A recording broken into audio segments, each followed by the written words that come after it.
Salut et bienvenue dans cette vidéo où nous allons apprendre à utiliser la fonction somme ou encore la fonction qui va nous permettre d'additionner d'une autre manière. On peut appeler ça l'addition, n'est-ce pas?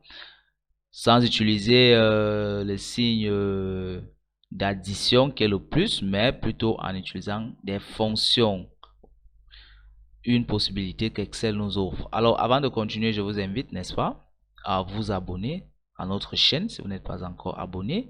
Également, activer la cloche de notification pour toutes les actualités de notre chaîne.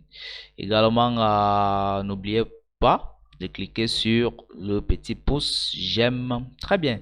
Alors pour effectuer donc les calculs avec la fonction somme dans Excel, c'est trop simple et très facile d'ailleurs.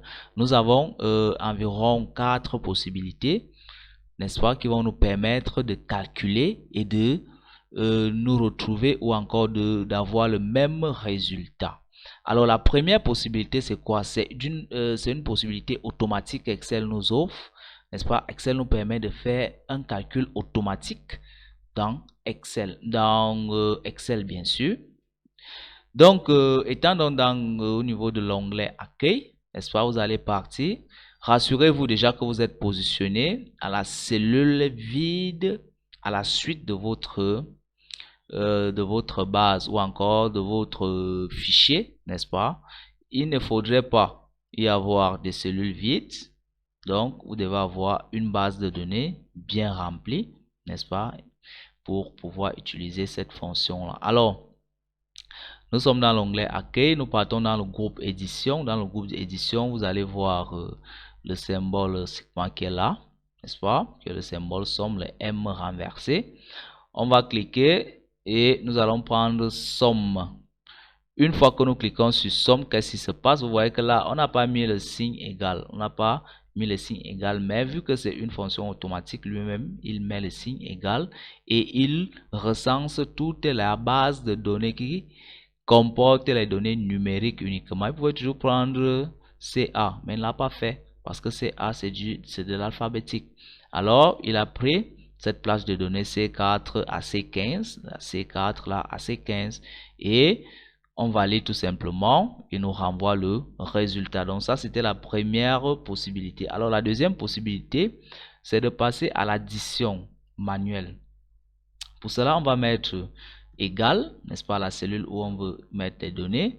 On va se mettre à additionner, n'est-ce pas, ceci plus cette cellule, plus cette cellule, plus cette cellule, plus cette cellule. Donc, nous allons vraiment additionner toutes les cellules afin de demander donc à Excel d'effectuer, n'est-ce pas, la somme de tout ce qui a été additionné, de tout ce qui a été ajouté, n'est-ce pas, dans cette syntaxe-là.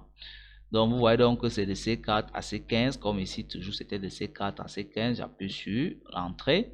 J'ai le même résultat.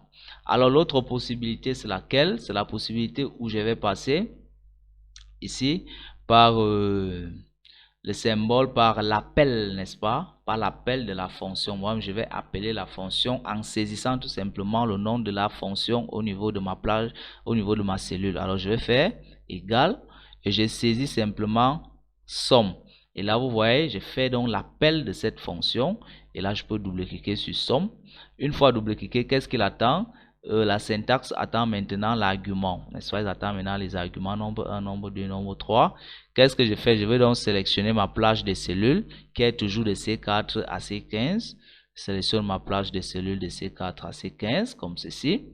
Je ferme la parenthèse et puis j'appuie sur Entrée et j'obtiens le même résultat. D'accord? Alors la dernière possibilité, c'est de passer par les formules, par l'onglet de formules.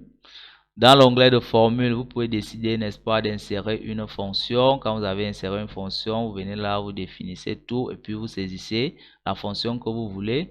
Ou encore, je peux également venir toujours dans somme ici, je prends somme et il s'insère là automatiquement. Je me rends donc compte que cette somme ne prend pas les valeurs que je souhaiterais avoir. Alors, je vais supprimer le E16 parce que je ne travaille pas avec. Je vais revenir ici.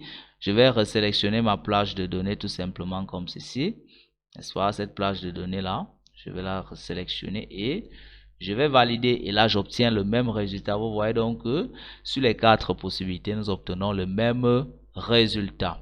Alors, j'espère que cette vidéo vous a apporté un plus, n'est-ce pas? Pour cela, donc, je vous invite, si vous n'êtes pas encore abonné à notre chaîne, de vous abonner pour ne rater aucune nouvelle vidéo parlant des astuces sur Excel. Alors, je vous dis à bientôt pour d'autres astuces.